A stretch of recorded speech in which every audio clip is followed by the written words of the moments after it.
బాబాయ్ హోటల్ అంటే బ్రహ్మానందం, ఫలహారాలే తింటే పరమానందం. బాబాయ్ హోటల్ అంటే బ్రహ్మానందం. శ్రీరామ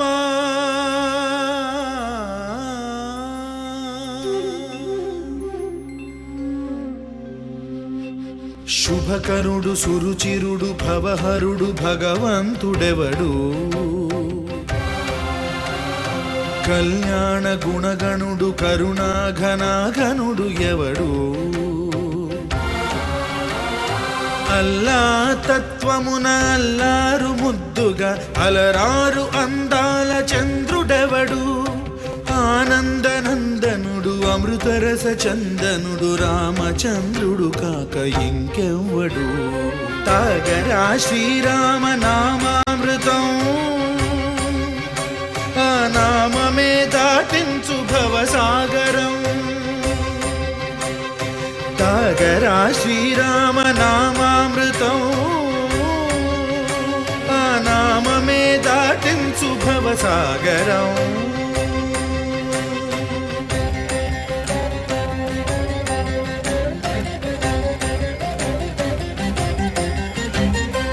ఏ మూర్తి మూడు మూర్తులుగా వెలసిన మూర్తి, ఏ మూర్తి ముజ్జగంబుల మూలమౌ మూర్తి, ఏ మూర్తి శక్తి చైతన్యముక్తి, ఏ మూర్తి నిఖిలాండ నిత్య సత్య స్ఫూర్తి, ఏ మూర్తి నిర్వాణ నిజ ధర్మ సమవర్తి, ఏ మూర్తి జగదేక చక్రవర్తి, ఏ మూర్తి ఘనమూర్తి, ఏ మూర్తి గుణకీర్తి, ఏ మూర్తి అడగించు జన్మ జన్మదార్తి, ఆ మూర్తి ఏ మూర్తి ఉనుగాని రసమూర్తి, ఆ మూర్తి శ్రీరామచంద్రమూర్తి. తాగరా తాగరా శ్రీరామ నామామృతం, ఆ నామమే దాటించు భవసాగరం.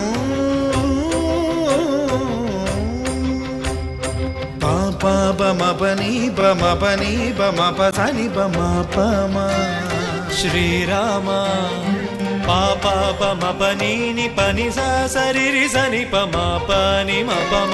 కోదండ రామ మపని సరి సని పని పమ.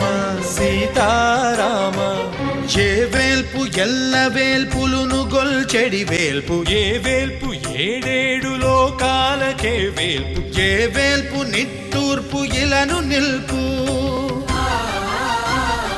ఏ వేల్పు నిఖిల కళ్యాణముల కలగల్పు, ఏ వేల్పు నిగమ నిగమాలన్నిటిని తెలుపు, ఏ వేల్పు నింగినేలను కల్పు, ఏ వేల్పు ద్యుతి గొల్పు, ఏ వేల్పు మరుగొల్పు, ఏ వేల్పు దే మల్పు లేని గెలుపు, ఏ వేల్పు సీతమ్మ వలపు తలపుల నేర్పు, ఆ వేల్పు దాసాను దాసులకు కై మోడు.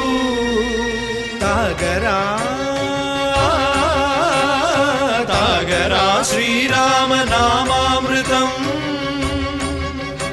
ఆ నామమే దాటించు భవసాగరం.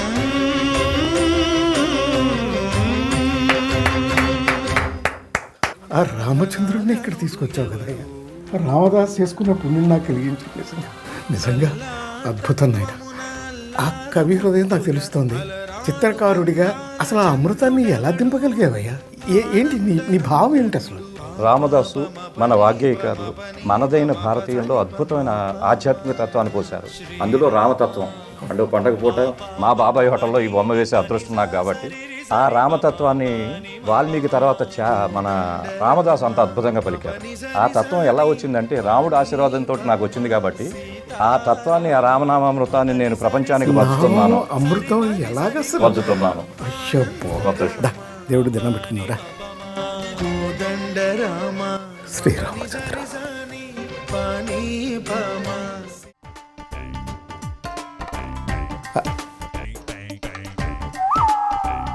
వీడు మా సొంతండి. వీడి పేరు అబ్బాయి అంటారు. ఉట్టి వెధవా. ఒరే అబ్బాయి, బాబాయ్ మీరు ఇక్కడే ఉన్నారా? ఆ. అయ్యో ఇంతకీ బొమ్మ వేసింది ఎవరు? కూచి గారని ఆ. గొప్ప కళాకారుడిన. ఈయన ఏమిటంటే చిత్రగానం ఆ. అంటే ఒక పాట పాడుతుండగా ఆ. ఆ పాట అయ్యేలోపు ఆ భావాన్ని మొత్తం చిత్రీకరించగల గొప్ప కళాకారుడు. గ్రేట్. Really great. కొంచెం నేను మీతో పర్సనల్ గా మాట్లాడాలి. తప్పకుండా ఆ? మాట్లాడు. కొంచెం మీరు అటు వెళ్తే బ్రెయిన్ తింటాడు జాగ్రత్త. అలాగే. ఇద్దరు కళాకారులకు జరగబోయే ఒక యుద్ధం అర్థమైందా? మధ్యలో ఎవరు పడితే వాళ్ళు ఉండకూడదు. నువ్వు కూడా కళాకారుడువేనా? అంటే అంటే ముందు ముందు మీకు తెలుసు. నా గురించి ఇప్పుడు ఏం చెప్పొద్దు ప్లీజ్. నాకు పబ్లిసిటీలు ఇష్టం కానీ ఉండవు. కానీ కానీ కానీ కానీ ఈ చెక్క ఎంతకు దొరికింది? నీ కళ అలాంటిదా? నా కళ గొప్ప కళ. ఏది ఈ చెక్క వెతకడమా? ఒరేయ్ తెలిస్తే తెలిసినట్టు మాట్లాడు, లేకపోతే ఎందుకు పరువు తీస్తావు? అది మాట్లాడుతున్నాం కదా. కాదు, అన్ని వేసి బాగానే ఉంది. అది మర్చిపోయింది. ఏమిటది? కృష్ణుడి చేతిలో గది ఇది. గురుగారు బుద్ధనంటే కృష్ణుడి చేతిలో గద ఉంటదిరా, మరి ఏముంటది? వేణు ఉంటది. గద భీముడి చేతిలో ఉంటది, హనుమంత స్వామి దగ్గర ఉంటది. ఎద్దవా నేను ఇట్టెట్లా మిస్ అయ్యాను? ఈడెక్కడ దొరికాటే నా ప్రాణానికి. ఆయన కృష్ణుడు కాదు, రాముడు. ఇవాళ శ్రీరామనవమి. మళ్ళీ ఒకసారి చూడు, దండం పెట్టుకో. అవును రాముడు. అమ్మయ్య రావుడే అపర మేధావి. ఇలా రా. ఇవాళ శ్రీరామనవమి వచ్చి తమరు కూడా ఒకసారి రాముల వారికి దండం పెట్టుకుంటే పుణ్యం పురుషార్థం రెండు. శ్రీరామచంద్ర ఉంటా సార్ ఈ మధ్యనే తంజావూరు వెళ్ళి అక్కడ ఆర్ట్ క్యాంప్ చేశారు. నాకు చెప్పాలి కదా వెళ్ళేటప్పుడు. పొరపాటు. చెప్పుంటే మీకు కొన్ని మెలకువలు చెప్పాలి. అయ్యో తప్పకుండా ఈసారి చెప్తాను. అరే నేనేదో ఆ బాపు గారి ప్లేస్ రీప్లేస్ చేద్దామని నేను అనుకుంటుంటే ఓయ్ ఓయ్ ఓయ్ దానికి ఆయన ఉన్నారా, నువ్వెందుకురా? అంతేనంట. ఇప్పుడు పండగ రోజు కదా, అవును. ఇవాళ రెండు నైవేద్యాలు చేసుకుందాం. ఒకటేమో కొబ్బరితో చలిమిడి, రెండోదేమో నిమ్మ పానకం. ఫస్ట్ ఏంటి? కొబ్బరి చలిమిడి. కొబ్బరి చలిమిడి చేసుకుంటున్నాం కదా, దానికి ఏంటంటే ముందు మూకుడు పెట్టుకోవాలి.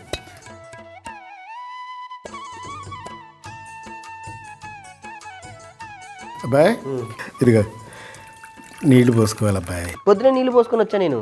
నువ్వు పోసుకున్నావులే. మన వంటకి ఏం చేయాలంటే ఇప్పుడు మనం సలివిడి చేసుకుంటున్నాం కదా, అవును. దానికి ఏం చేయాలంటే ముందుగా దీంట్లో నీళ్లు పోసుకోవాలి. దాంట్లోనే కాస్తంత నెయ్యి కూడా వేసుకోవాలి. వేసి ఇప్పుడు పొయ్యి వెలిగించమ్మా. దీంట్లో ఏం చేయాలంటే బెల్లం, ఒక కప్పు నీళ్లు పోసుకున్నాం కదా, అవును. ఈ బెల్లం దీంట్లో వేసేసుకోవాలి. రా ఇవ్వతరా. అబ్బాయి ఈ పొయ్యి కూడా వెలిగించు. అబ్బాయి ఇప్పుడు దీంట్లో కూడా ఏం చేయాలంటే నెయ్యి వేసుకోవాలి. ఇది ప్రసాదం కదా మనం చేసేది, శుద్ధిగా బుద్ధిగా చేస్తే పుణ్యం పురుషార్థం రెండూ ఉంటాయి. నెయ్యి వేసుకున్న తర్వాత ఏం చేయాలంటే దీంట్లో పచ్చి కొబ్బరి అండి తురుము పెట్టుకున్నాం, ఈ పచ్చి కొబ్బరి దాంట్లో వేసుకోవాలి.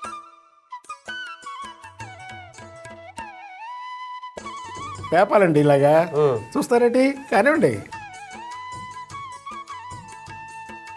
సరే అబ్బాయి, గోధుమ రంగు వచ్చే వరకు దాన్ని వేపాలి. ఎందుకు గురుగారి దగ్గర మంచి మంచి రంగులు ఉన్నాయి, ఏ రంగు కావాలంటే ఆ రంగు ఇచ్చేస్తారు ఆయన. నువ్వు వేపు. గోధుమ రంగే కావాలా? వేపు. అబ్బే.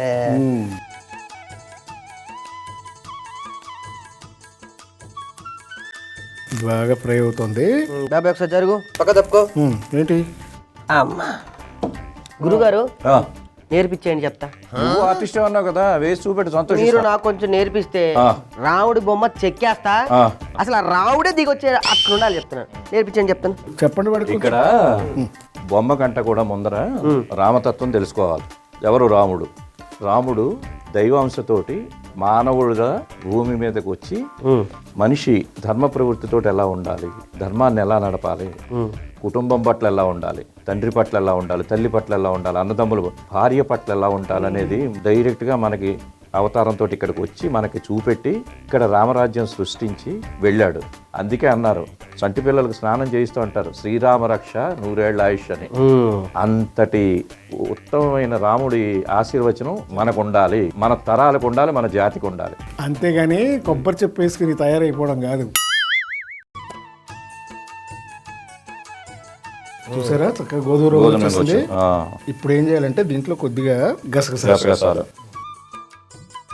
కాస్తంత జీడిపప్పు, యాలక్కాయల పొడి, ఇది కూడా వేసుకోవాలి. 3 వేసుకున్న తర్వాత ఒక్కసారి దీన్ని చక్కగా కలుపుకోవాలి. కలుపుతోంది కదా, ఇప్పుడు ఏం చేద్దామంటే అబ్బాయి దాంట్లో బియ్య పిండి తీసుకో, నేను పట్టుకుంటాను. ఆ బియ్య పిండి దీంట్లో పోయి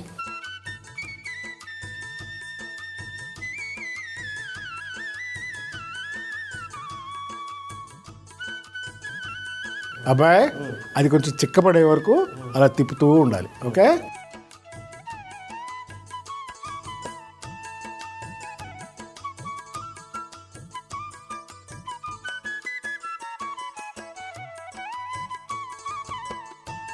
చిక్కపడిపోయింది, పోయి ఆఫ్ చేసి. అంతే అంటావా? సరే ఓకే. ఎక్కడికి రా పోతున్నా? ఎక్కడికి? మార్కెట్ లో కూరగాయలు రేటు పడిపోయాయంట, లేపడానికి వెళ్తున్నా. ఏదైనా అప్పుడు ఇప్పుడు కాస్త మా వాడు మంచి పనులే చేస్తూ ఉంటాడు. పడిపోతే లేపడం ఏమిటి కూరగాయల ధరలని? అవును కదా, వాడేంటి నాకేటో టోకరా కొట్టాడు. రాని వాడి సంగతి చెప్తా. బాబాయ్ ఏంట్రా గోడలకు సున్నాలు కొట్టేవాళ్ళగా డబ్బా ఏంటి, ఆ బ్రష్ ఏంటి? బాబాయ్ గురువు గారు అనుకో అలవోకగా చిన్న చిన్న బ్రష్లతో ఇలాంటి మహాఖండాలను వేసేస్తూ ఉంటారు. ఇప్పుడిప్పుడే కదా మన వల్ల ఎక్కడ అవుతుంది. అందుకే మార్కెట్కి వెళ్ళి మంచి బ్రష్ పెయింట్ డబ్బా తీసుకొచ్చా. ఈ 2 ఉంటే అయిపోతున్నా బొమ్మ, అంటే బొమ్మలు వేయడం అంతే. నా దృష్టిలో అంతే. చిత్రకళ అంటే దానికి ప్రత్యేకమైన ఒక ప్రాసెస్ ఉంటుంది. ఎలా ఉంటుంది? బ్రహ్మ సృష్టి చేశాడు, మనకి ఎలిమెంట్స్ అన్నీ ఇచ్చాడు, మనుషులతో అన్నీ ఇచ్చాడు.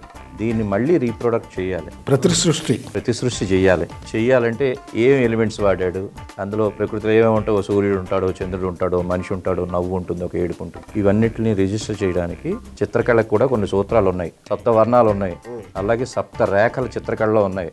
అందులో గీసే అనే గీతలు, అందులో 7 గీతలు కలిస్తేనే అలాంటి బొమ్మలు తయారవుతాయి. అందులో బ్రష్లు ఇచ్చారు, రకరకాల టెక్నికల్గా అన్ని. బట్ థాట్ అనేది ఎవరు ఇచ్చాడు? స్వామి ఇచ్చాడు, దైవం ఇచ్చాడు, బ్రహ్మ ఇచ్చాడు. అంచేత ముందర ఏంటంటే ఏం వేద్దాం, ఎలాంటి ప్రజెంటేషన్ చేద్దామని. ఇప్పుడు ఇందాక రామదాసు గురించి ఆ పాట గురించి మనం వేసాం. అది మంచి అపురూపమైన చిత్రం కింద ఉంటుంది. చిత్రకళ అంటే ఇది, ఈ డబ్బాలు బ్రష్లు అటు తిరగడం కాదు. ఏమన్నా బుర్రకెక్కిందా అసలు? ఇవన్నీ తెలుసుకొని ఇప్పుడు బొమ్మ వేయడం కన్నా పారిపోతాదని తెలిసే నేను వంట కూడా ఆపి పెట్టాను. ఇట్రా, ఇప్పుడు కొబ్బరి ఉంది కదా. ఉంటది మరి, కొబ్బరి అన్నాక ఎందుకు ఉండదు? ఉంటది. చలిమిడిలో కొబ్బరి వేయాలి కదా, మరి వేయాలి కదా. అది తీసి చక్క అంతా దీంట్లో పోయి.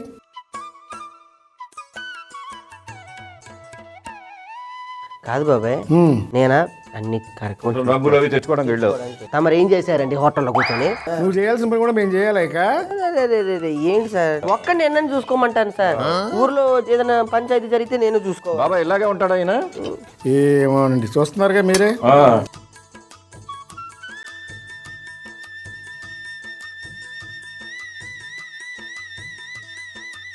సరే ఇది కలుపు.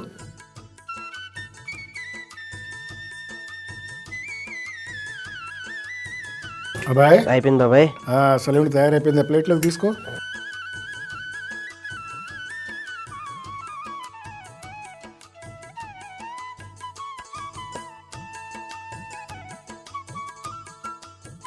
సరే ఇప్పుడు ఏంటంటే నిమిషం అయిపోయింది కదా. సరే ఏమండి, ఇవన్నీ కాదు, పెయింట్ డబ్బాలు కొనుక్కోవడం, పేపర్లు కొనుక్కోవడం, వేయడం చాలా కష్టంగా ఉంది. ఒకసారి మీరు వేస్తే దాన్ని చూసి కాస్త అంతో ఇంతో నేను తప్పకుండా వెంటనే వేస్తాను. ఆ మాత్రం బుద్ధిగా పని చేసుకో, వెళ్ళు నేర్చుకో వెళ్ళి.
ఆహా.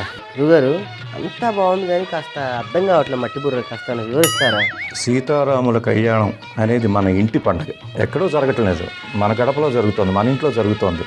మన ఇంట్లో ఏ కళ్యాణం అయినా అది సీతారాముల కళ్యాణమే. సింబాలిక్ ప్రెజెంటేషన్ ఎక్కువ కాబట్టి ఆ సింబల్స్ తోటే నేను కళ్యాణం జరిపించాను. అది హోమగుండం అవ్వచ్చు, లేకపోతే మన పూర్ణ కుంభం అవ్వచ్చు, ఐరన్ కొండలు అవ్వచ్చు. ఇలాంటి కళ్యాణం కనీ విని అరగం అని చెప్పడానికి వాళ్ళని ఏంటంటే పీటల మీద కూర్చోబెట్టడం అనేది ఒక చోటకి ఒక పరిధికి ఉండిపోతుంది. అది విశ్వవ్యాప్తమైన కళ్యాణం కాబట్టి అని చెప్పి వాళ్ళిద్దరిని వాళ్ళు విశ్వస్వరూపం కదా. అదే నేను ఇక్కడ డిపిక్ట్ చేశాను. ఇది సీతారామ కళ్యాణం మనం జరిపించింది. సీతారాముల కళ్యాణం చూసినంత సంతోషంగా ఉంది కదా. ఈ శుభ సందర్భంలో మనం నిమ్మ పానకం చేసి రాముల వారికి నైవేద్యం పెట్టుకుందాం రండి. చిన్న రోల్ ఉంది బటర్ అక్కడ. అబ్బా ప్లేట్ ఇటు బెటరా.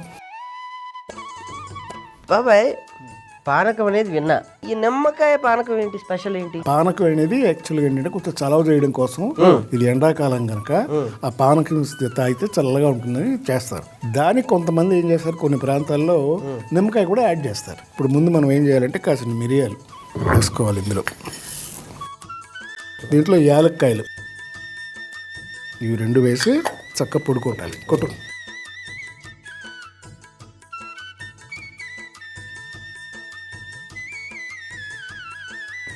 అయిపోయింది బాబాయ్. ఇప్పుడు ఏం చేయాలంటే ఇది దీంట్లో నీళ్ళు పోసుకో.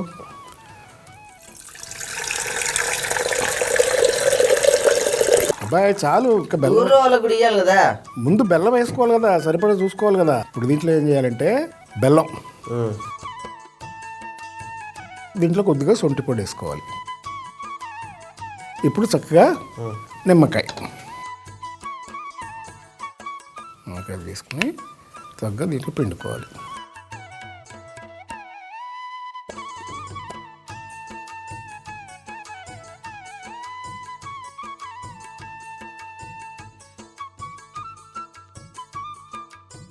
ఒకసారి మిక్స్ చేసి చక్కగా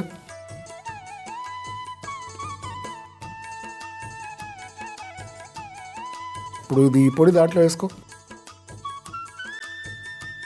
కాస్త మిరియాలు యాలక్కాయలు ఉన్నాయి కదా, మిరియాలకు కొంచెం కారం కారంగా, తీయగా, ఘాటు ఘాటుగా మంచి రుచిగా ఉంటుంది అన్నమాట.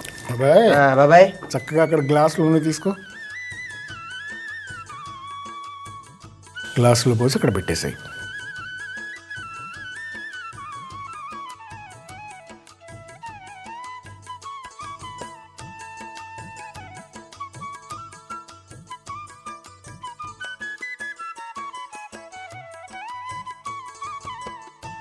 ఇప్పుడు చక్కగా మనం అనుకున్న వంటలు అయిపోయినాయి కనుక దేవుడికి నైవేద్యం పెట్టారు. హలో మాస్టర్ ఆగండి. ఇప్పుడు గురుగారు పాటలు వేస్తుంటే అద్భుతంగా బొమ్మలు వేసేస్తున్నారు. అది చూసి నేను కూడా ఇన్స్పైర్ అయ్యా. అచ్చా, పేపర్ పెన్ను తెచ్చేసుకున్నాను. మీరు ఒక అద్భుతమైన ఒక పాట పెడితే గీసి అవతలు పడేస్తారు. పడేయడమే అంటే నేను పడేసి అంటే వేరే వాళ్ళు తీసుకుని దాచుకుంటారు కదా. సరే కానీ నీ పాట పెడతాను పెట్టు. అదే నీకు ఎందుకు పెడతాగా. అమ్మా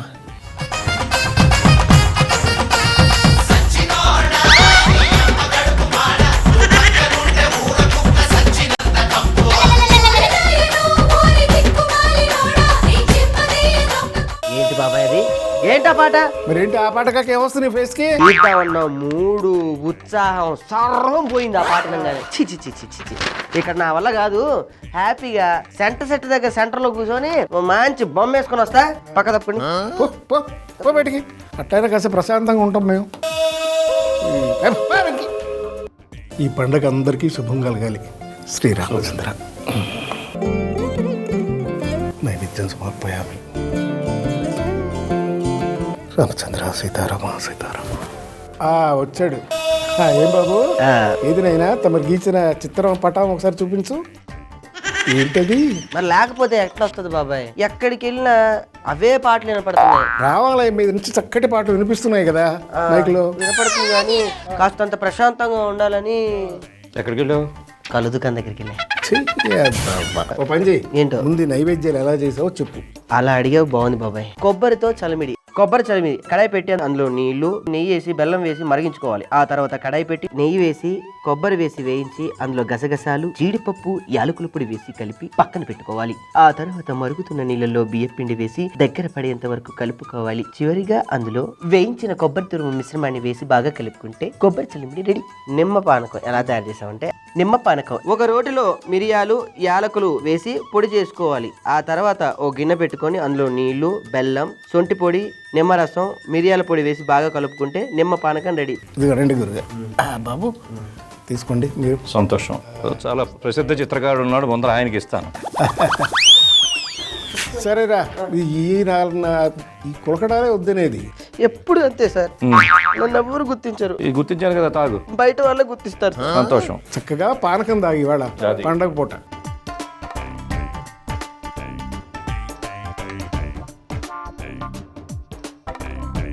చాలా బాగుంది. రండి ప్రసాదం కూడా తీసుకోండి. అబ్బో ఇదిగో బాబు దా తిను. ఈ శుభ సందర్భంలో నువ్వు మంచి మూడ్లో ఉన్నాను, ఓ మంచి పాట పెడితే నేను ఇక్కడ పెయింట్ వేసేస్తాను. నాయన నీకు దండం, నువ్వు పెయింటింగ్ వేయద్దు, మా ప్రాణాలు తీయద్దు, కానీ గురువు గారు ఇంకో మంచి పెయింటింగ్ వేసి పెడతాడు. మంచి పాట ఆయన కోసం పెడుతున్నా. ఓహో అయితే గురుడు శిష్యుడికి ఛాలెంజ్.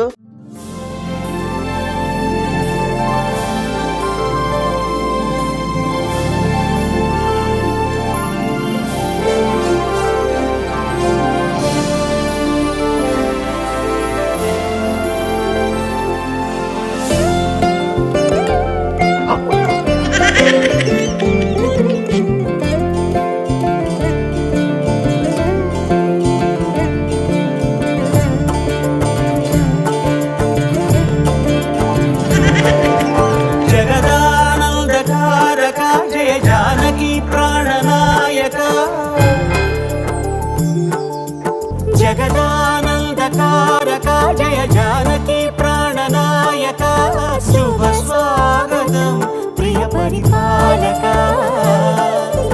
మంగళకరమౌ నీరాక ధర్మానికి వేదిక అవుగాక మా జీవనమే ఇక పావనమౌగాక నీ పాలన శ్రీకరమౌగాక సుఖ శాంతులు సంపదలిడుగాక నీ రాజ్యము ప్రేమ సుధామయమౌగాక జగదానందకారక జయ జానకి ప్రాణనాయక శుభ స్వాగతం ప్రియ పరిపాలక.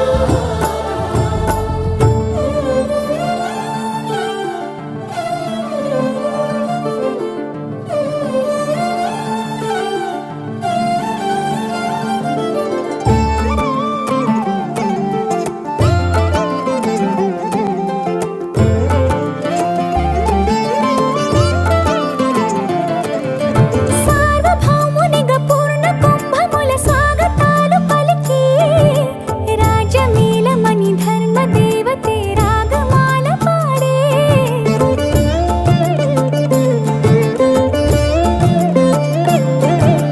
నాలుగు వేదములు తన్మయత్వమున జలగి మారుమోగే న్యాయ దేవతే శంఖమూదగా పూలవాన కురిసే రాజమకుటమే ఒసగెలే నవరత్న కాంతి నీరాజనం సూర్యవంశ సింహాసనం పులకించి చేసే అభివందనం. నేటబ్బాయి దండ పెట్టేశావు. ఇంత గొప్ప కళాఖండం చూసాక నేనేంటి ఎవరైనా దండం పెట్టాల్సిందే. ఇంతకీ దీని అర్థం తెలుసా? మీరే సెలవేయండి. ఆయన జగదానందకారకుడు. అవును, ఎవరితోటి ఉన్నాడంటే సీతతోటి ఉండి ఆయన సూర్యవంశం కంటే కూడా ప్రపంచాన్ని ప్రకాశింపజేస్తున్నాడు ఆయన పవర్ తోటి. ఆ జెండా రాముడి సిగ్నేచర్, అది రాముడు ఆశీస్సు. దాన్ని మొత్తం అంతా పట్టుకొచ్చి ఈ జగత్తుకి ఎల్లప్పుడూ శ్రీరామరాజ్యం శ్రీకరంగా ఉండాలని చెప్పి ఆయన ఆశీర్దిస్తున్నట్టుగా నేను డిపిక్ట్ చేశాను. ఈ గీత అయినా ఈ రంగు అయినా మన చేత అయినా ఈనాటి ఏదైనా సరే రామార్పణం.